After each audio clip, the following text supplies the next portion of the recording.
जी अस्सलाम वालेकुम स्टूडेंट्स। हमने लास्ट टाइम डिस्कस किया था एडजस्टिंग एंट्रीज़ को, तो आज एडजस्टिंग एंट्रीज़ पे क्वेश्चन करेंगे और आगे टॉपिक को कंटिन्यू करेंगे। थोड़ा सा पहले एडजस्टिंग एंट्रीज़ को रिवाइज करा देती हूँ just to link my lecture. Adjusting entries basically हैं क्या? एक नॉर्मल अकाउंटिंग प्रोसेस में होता यह है कि हमारे पास फर्स्ट स्टेप में डेटा रिकॉर्ड किया जाता है और रिकॉर्डिंग होती है किस में? जर्नल में, ठीक है ना। सेकंड स्टेप ऑफ अकाउंटिंग में हमने देखा था कि डेटा को क्लासिफाई किया जाता है, मतलब ग्रुप किया जाता है, उसके लिए लेजर्स बनाते हैं।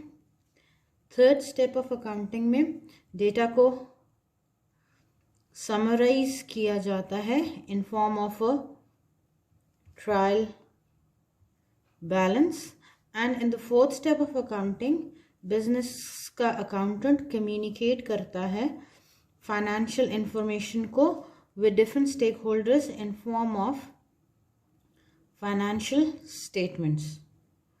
और हमने दो तरह की फाइनेंशियल स्टेटमेंट्स डिस्कस की, income statement and balance sheet. ठीक होती है बात।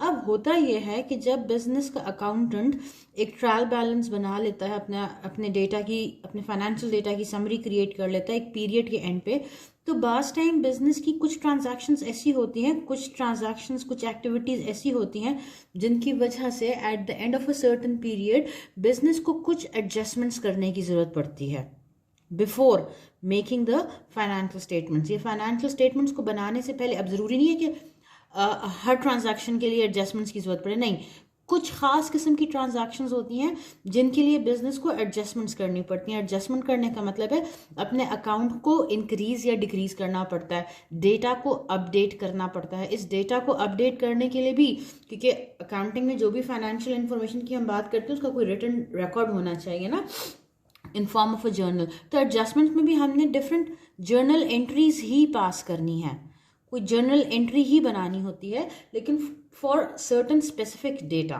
और वो स्पेसिफिक डेटा क्या था? लास्ट लेक्चर में हमने डिस्कस किया था कि कुछ प्री पेमेंट्स के लिए और कुछ अक्रूवल्स के लिए बिजनेस का अकाउंटेंट एडजस्टिंग एंट्रीज पास करता है।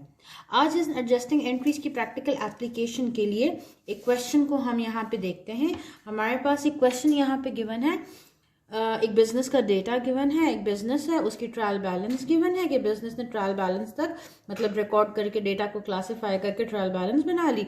फिर पीरियड के एंड पे बिजनेस को कुछ डेटा मिला है जिसकी बेसिस पे एडजस्टमेंट्स की ज़रूरत है। अभी एडजस्टिंग एंट्रीज कैसे पास करनी है, क्या करना है, वो हम देखते हैं। पहले क्वेश्चन को थोड़ा सा मैं रीड कर लेती हूँ। Island Hopper Island Airline providing passenger and freight services among some specific islands. The accounts are adjusted and closed each month. At June 30th, the trial balance shown was prepared from the ledger.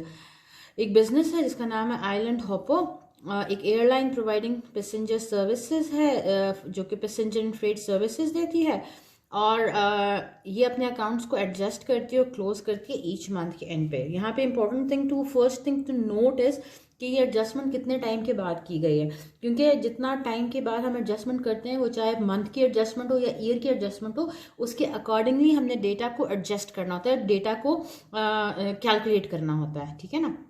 यहाँ पे हर month के and पे कर रहे हैं, मतलब ये business एक ऐसा बिजनेस है जो हर मंथ, जब से ऑपरेशन इसका स्टार्ट हुआ है, ये हर मंथ के आखिर में अपने अकाउंट्स को साथ साथ एडजस्ट करता रहता है। यहाँ पे ट्रायल बैलेंस दिया हुआ है, फिर उसके बाद आपको अदर डेटा गिवन है, उस अदर डेटा में आपको बताया गया है कि किस किस चीज़ के लिए एडजस्टमेंट हमने करनी है, किन डेटा को एडजस्ट करना है। पहला यहाँ पे इंफॉर्मेशन हमें गिवन है, the aircraft is being depreciated by the straight line method over a period of 10 years. मतलब यह है कि बिजनेस का एक एसेट है एयरक्राफ्ट, आप यहाँ देख सकते हो ट्रायल बैलेंस में एयरक्राफ्ट बताया है जिसमें डेबिट वैल्यू है इतनी की, मतलब एयरक्राफ्ट एसेट है जिसकी इतनी वर्थ है बिजनेस के पास। It is being depreciated by the straight line method. Depreciated क्या होता है? डिप्रिसिएशन का हमने को डिस्कस किया एडजस्टिंग एंट्री में। Depreciation is basically decrease in the value of fixed asset. Fixed asset business में इस्तेमाल होता है, यूज होता है, टाइम के साथ साथ इसकी वैल्यू डिक्रीज होती है, कम होती है, हम इसको कहते हैं डिप्रिशिएट हो रहा है एसेट। और ये जो एसेट की वैल्यू डिक्रीज हो रही होती है ये बेसिकली कन्वर्ट होती है क्योंकि बिजनेस में यूज हो रहा है ना, तो जिस चीज़ का फायदा मिल चुका होता है बिजनेस के लिए वो क्या होता है, एक्सपेंस होता है। तो जितना एसेट डिप्रिशिएट हो चुका है वो बेसिकली एक एक्सपेंस में बदल चुका है, कन्वर्ट हो चुका है।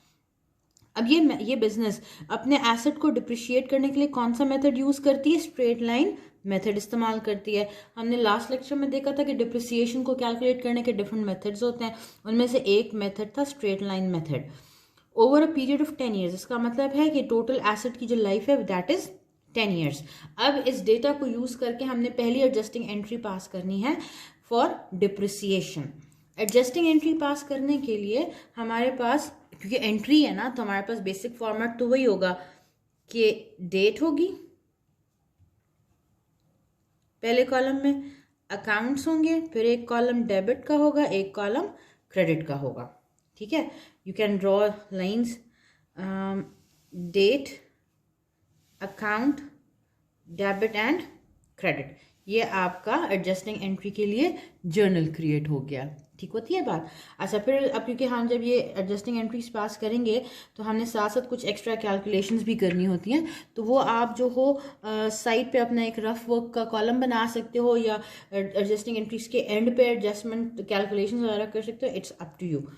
ठीक है, हम फिलहाल समझाने के लिए मैं यहाँ साइड पे कर लूँगी। पेपर अटेम्प्ट करते टाइम या क्वेश्चन अटेम्प्ट करते टाइम आप ये जितनी एडजस्टमेंट्स की कैलकुलेशन कर रहे हैं वो आखिर में या नेक्स्ट पेज पे भी कर सकते हैं। अब आते हैं कि पहली एडजस्टिंग एंट्री पे। पहली एडजस्टिंग एंट्री कहती है the aircraft is being depreciated by straight line method over a period of 10 years.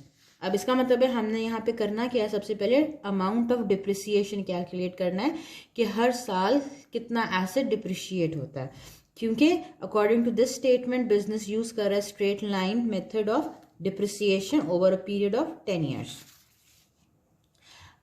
Last lecture में हमने देखा था कि स्ट्रेट लाइन मेथड में डिप्रिसिएशन को कैलकुलेट करने के लिए फॉर्मूला होता है cost of asset divided by its life. Cost of asset divided by its life. अब यहाँ पे कॉस्ट है क्वेश्चन में, देखो तो एसेट की कॉस्ट यहाँ गिवन है, ये ट्रायल बैलेंस में इतना इस एसेट के सामने इसकी वैल्यू लिखी है ना, इसका मतलब है ये एसेट इतनी कॉस्ट पे रिकॉर्ड हुआ था तभी तो ट्रायल बैलेंस में ये वैल्यू आई है, ये इसकी कॉस्ट है। तो 1 2 ये cost of asset divided bye life कितनी है, 10 ईयर्स डिवाइड बाय 10, इसको हम कैलकुलेट करेंगे तो ये आ जाएगा जी 120,000। ठीक होती है बात। अब ये जो 120,000 है ये डिप्रिसिएशन क्या है, ये डिप्रिसिएशन है पूरे साल की, कि पूरे साल में ये एसेट इतनी अमाउंट से डिप्रिशिएट होता है, इसकी वैल्यू डिक्रीज होनी चाहिए by this much amount. Divide by 10 किया ना, तो ये बेसिकली एक साल की 10 ईयर्स पे डिवाइड किया, तो अब ये वैल्यू पर ईयर के लिहाज से है।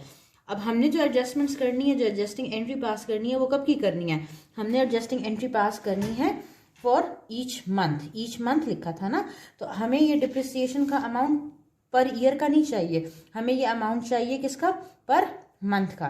पर मंथ में कैलकुलेट करने के लिए we need to divide this by 12। जब मैं इसको 12 पे डिवाइड करूंगी तो मेरे पास पर मंथ डिप्रिसिएशन आ जाएगी, जो कि आ जाती है कितनी, 10,000। अब ये एक मंथ की डिप्रिसिएशन है, मतलब एक महीने में 10,000 से ये एसेट डिक्रीज करेगा। एडजस्टिंग एंट्री पास करनी है। एडजस्टिंग एंट्री में हम करते क्या है, डिप्रिसिएशन के लिए हमारे पास दो तरह के अकाउंट्स होते हैं, एक होता है डिप्रिसिएशन एक्सपेंस, क्योंकि हमने रिकॉर्ड करना है कि हमारा एसेट जो है एक्सपेंस में कन्वर्ट हो गया है। दूसरा अकाउंट जो कि इंक्रीज हो रहा होता है, एक्सपेंस बन रहा होता है। दूसरा अकाउंट हमने रिकॉर्ड करना, दूसरी इन्फॉर्मेशन रिकॉर्ड करनी होती है कि एसेट की वैल्यू में डिक्रीज हो गया है, जो इतनी वर्थ का एसेट था अब वो इतना नहीं रहा, इतनी अमाउंट से डिक्रीज हो चुका है। तो हमने लास्ट क्लास में एडजस्टिंग एंट्री जब समझ रहे थे हमने देखा था कि जी हम डायरेक्टली एसेट को डिक्रीज नहीं करते, हम क्या करते हैं, कॉन्ट्रा एसेट अकाउंट यूज करते हैं। नाम क्या यूज करते हैं, अकाउंट नेम क्या यूज करते हैं,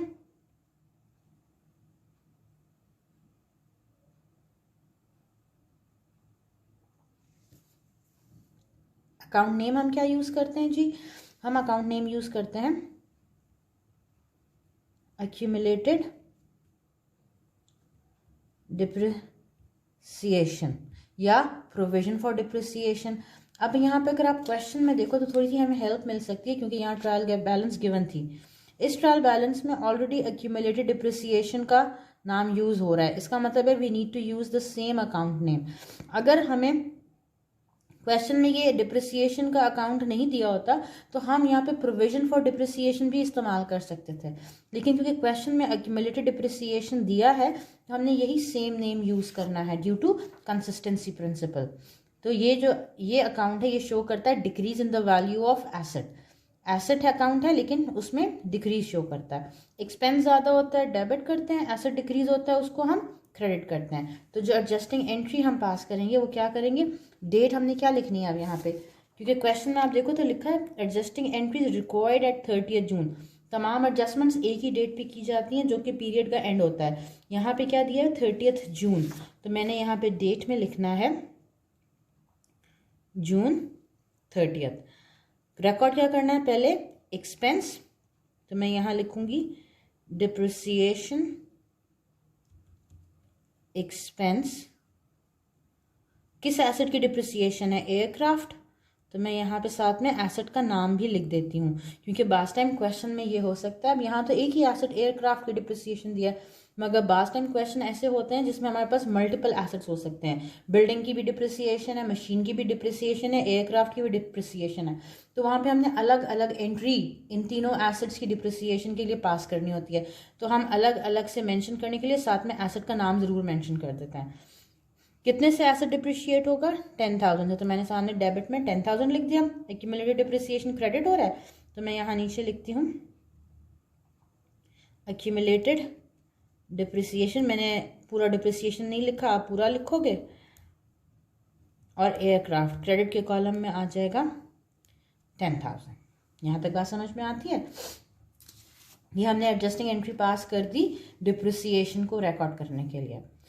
अगली एंट्री हमने करनी है, the amount shown as earned passenger revenue represents tickets sold to customers in advance of flight during June. ₹38,650 of this amount was earned by the airline. अब हुआ क्या, यहाँ पे स्टेटमेंट बताते हैं कि यहाँ पे ट्रायल बैलेंस में हमारे पास अर्न पैसेंजर रेवेन्यू बताया गया है, कितने का, यहाँ देखो तो अर्न पैसेंजर रेवेन्यू आपके पास ये लिखा रहा है 60,000 का अर्न पैसेंजर रेवेन्यू है। अब ये अर्न रेवेन्यू क्या होता है, अर्न रेवेन्यू अकाउंट हम इस्तेमाल करते हैं उस केस में जब बिजनेस ने अपने कस्टमर की तरफ से एडवांस में कुछ पेमेंट रिसीव कर ली होती है। एडवांस में पेमेंट रिसीव करने का मतलब ये है कि अभी हमने कस्टमर को कोई गुड्स नहीं दी या कोई सर्विस नहीं दी। इस क्वेश्चन में हमारे पास सर्विस प्रोवाइडिंग बिजनेस है जो कि पैसेंजर्स को सर्विसेज देता है, ट्रैवलिंग वगैरह के लिए इस्तेमाल होता है। तो वो सर्विस के पैसे ले लिए, सर्विस नहीं दिया है, उस केस में बिजनेस के ऊपर लाइबिलिटी आती है जिसको हम कहते हैं अर्न रेवेन्यू। यहाँ अर्न रेवेन्यू के साथ पैसेंजर भी लिख दिया है क्योंकि ये एक स्पेसिफिक बिजनेस अपने बारे में बता रहा है, ठीक है ना। तो ये लाइबिलिटी क्रिएट हुई थी 60,000 की, मगर जब मंथ एंड हुआ तो बिजनेस को पता चला है कि during June ₹38,650 of this amount was earned by the airline. Earned by the airline का मतलब है कि बिजनेस ने ये रेवेन्यू कमा लिया। कैसे कमा लिया, कमाया ऐसे है कि बिजनेस ने सर्विस दे दी है अपने कस्टमर को, इतनी वर्थ की सर्विस बिजनेस अपने कस्टमर्स को दे चुका है। तो जितने अमाउंट की सर्विस दे दी है उससे ये लाइबिलिटी क्या हो जानी चाहिए, क्या सर्विस देने के बाद भी 60,000 की लाइबिलिटी रहनी चाहिए, नहीं, जितने की सर्विस दे दी है उतने से लाइबिलिटी क्या हो जानी चाहिए, डिक्रीज हो जानी चाहिए। और दूसरी तरफ ये जो डिक्रीज इन द लाइबिलिटी आया है, दूसरी तरफ ये बना क्या है, कन्वर्ट किस में हुआ है, ये रेवेन्यू में कन्वर्ट हुआ है। अब हमने यहाँ पे अकाउंट नेम क्या यूज़ करना है, एक हमारे पास आएगा अर्न पैसेंजर रेवेन्यू जो कि कन्वर्ट हो गया है रेवेन्यू अकाउंट में। कौन से रेवेन्यू अकाउंट में, अगर इसी ट्रायल बैलेंस में देखो तो आपके पास रेवेन्यू लिखा हुआ है फ्रेट रेवेन्यू के नाम से, इसका मतलब है दूसरा अकाउंट होगा फ्रेट रेवेन्यू। मैं इधर ही कर रही हूँ। हुआ ये कि बिजनेस का रेवेन्यू क्रिएट हुआ क्योंकि सर्विस बिजनेस ने दे दिया है, तो फ्रेट रेवेन्यू अकाउंट है ज़्यादा हुआ, और अनअर्न्ड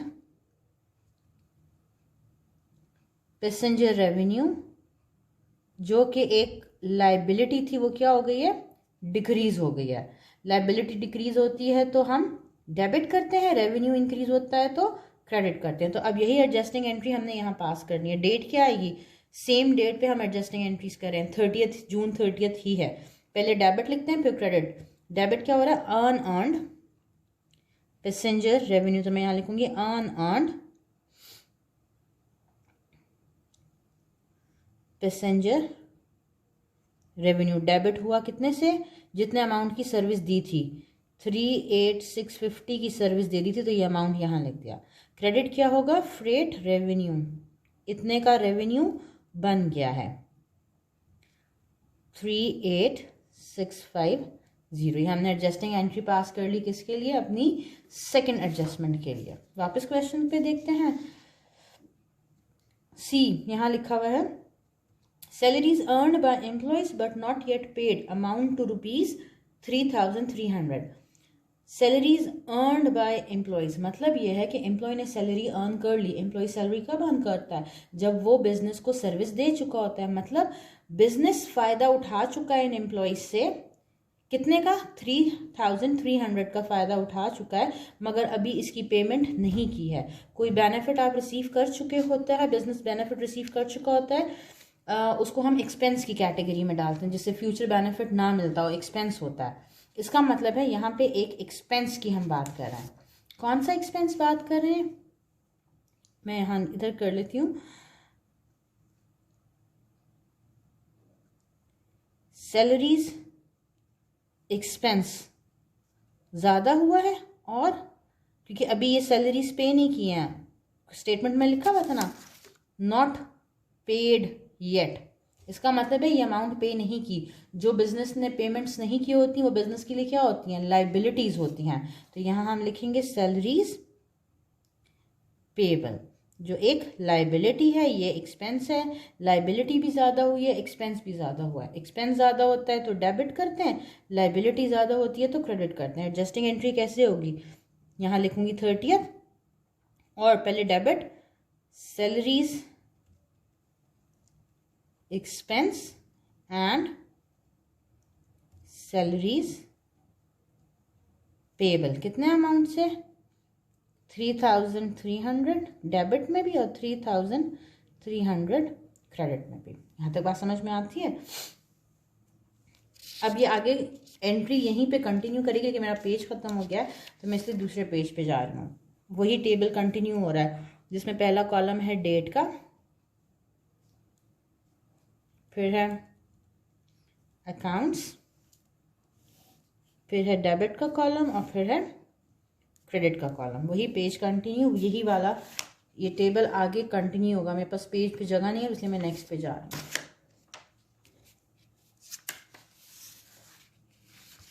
अच्छा जी, अब हमने 3 एडजस्टमेंट्स कर दिए। यहाँ डी पे देखते हैं। Accrued interest on notes payable amount to ₹5,000 at June 30th and has not yet been recorded. Accrued interest, accrued interest होता है क्या, जब हम किसी से लोन वगैरह लेते हैं, कोई लाइबिलिटी क्रिएट करते हैं, उस पर जो एक्स्ट्रा पेमेंट करनी पड़ती है due to keeping that liability और due to keeping someone else's money with ourselves, हमने इंटरेस्ट पे करना होता है। ठीक है, अक्रूड का टर्म इस्तेमाल करते हैं जब कोई इंटरेस्ट बन चुके, कोई एक्सपेंस बन चुके, अक्रूड का लफ्ज़ इस्तेमाल होता है। कोई पेमेंट हम पे ड्यू हो चुकी है, वो पेमेंट ड्यू इसलिए हुई है क्योंकि वो खर्चा हमारा बन चुका है, हम बेनिफिट उससे उठा चुके हैं। तो ये जो इंटरेस्ट होती है ये भी बिल्कुल ऐसी ही एक पेमेंट होती है। हम उस पैसे को अपने पास रख के उससे बेनिफिट ले चुके होते हैं, लेकिन उसके ऊपर इंटरेस्ट अभी पे नहीं किया हमने।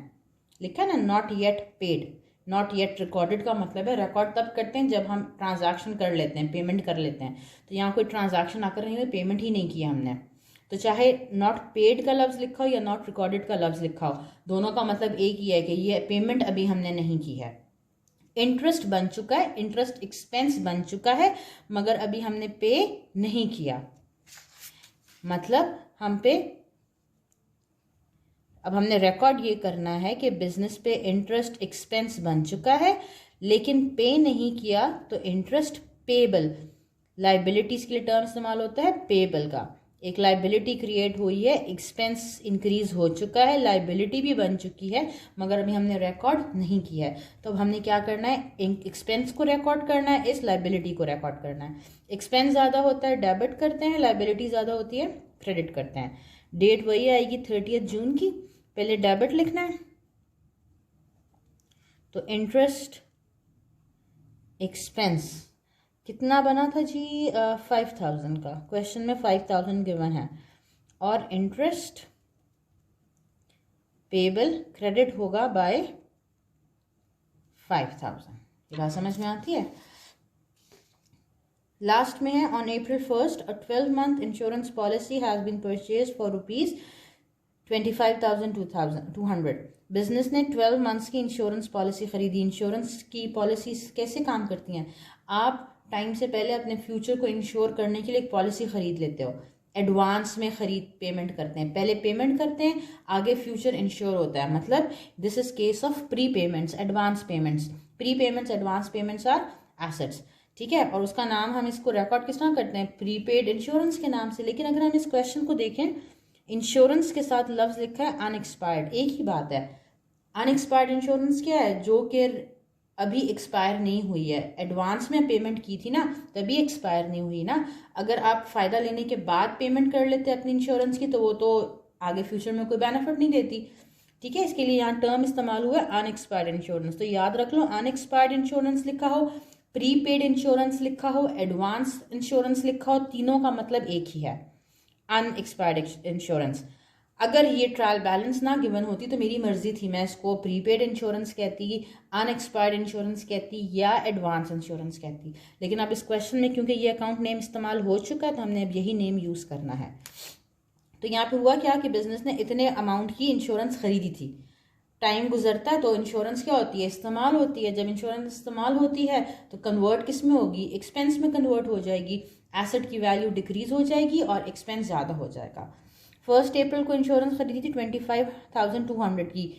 अप्रैल का महीना ख़त्म हुआ होगा, क्या इंश्योरेंस की वैल्यू 25,200 रहेगी? नहीं, डिक्रीज हो जाएगी, क्योंकि हम एक महीना इससे फ़ायदा उठा चुके हैं। फिर एक और महीना गुजरेगा, इंश्योरेंस की वैल्यू और कम हो जानी चाहिए, ठीक है। और ये जो इंश्योरेंस की वैल्यू कम हो रही है, किस में कन्वर्ट हो रही है, एक्सपेंस में कन्वर्ट हो रही है। तो इसके लिए हमने एडजस्टिंग एंट्री जो पास करनी है, उसमें एक आएगा इंश्योरेंस एक्सपेंस और दूसरा आएगा अनएक्सपायर्ड इंश्योरेंस। क्योंकि एसेट की वैल्यू, इस एसेट की वैल्यू, ये एसेट डिक्रीज हो रहा है और कन्वर्ट हो रहा है एक एक्सपेंस में, एक्सपेंस ज़्यादा हो रहा है, एक्सपेंस बन रहा है, ये एसेट इस्तेमाल होके एक्सपेंस बना रहा है, तो एक्सपेंस ज़्यादा हो रहा है।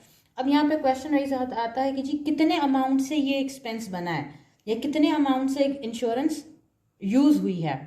इंश्योरेंस की अमाउंट दी हुई थी 25,200, लेकिन ये थी 12 मंथ्स की इंश्योरेंस।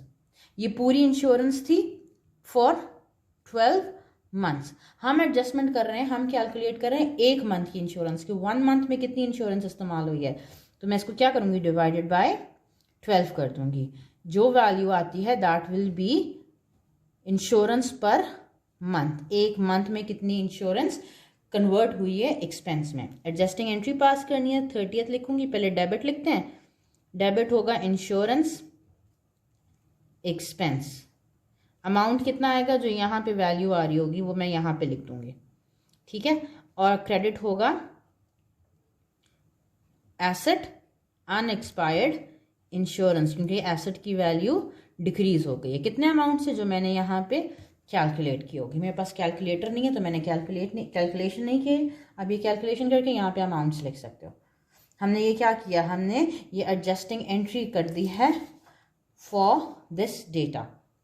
तो इसी तरह कोई भी बिजनेस का डेटा आपके पास अवेलेबल हो, एडजस्टिंग एंट्रीज करनी हो, तो आपने 1 बाय 1 इन एंट्रीज को देख के हर एंट्री के लिए, हर डेटा के लिए, हर इंफॉर्मेशन के लिए अलग से एडजस्टिंग एंट्री पास करनी है। यहाँ तक बात समझ में आती है।